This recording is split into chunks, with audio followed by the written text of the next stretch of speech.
For any programming language to be successful, it's very important for it to get accepted by the community of the developers.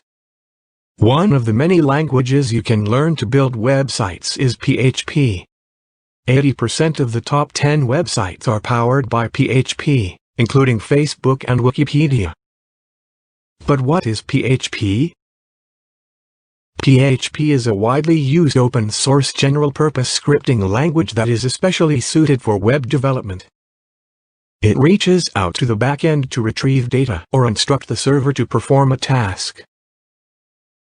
It was created in 1994 and is one of the foundational technologies of modern web development. It provides the underlying code for many popular content management systems (CMS), including WordPress, Drupal, and Joomla.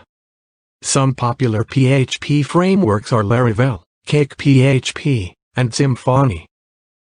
Why should you learn PHP? PHP is cost-effective as it is an open-source language.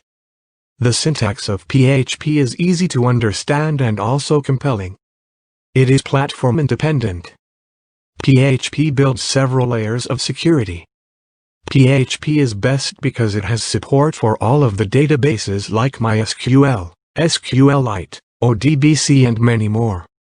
It is a beginner-friendly programming language.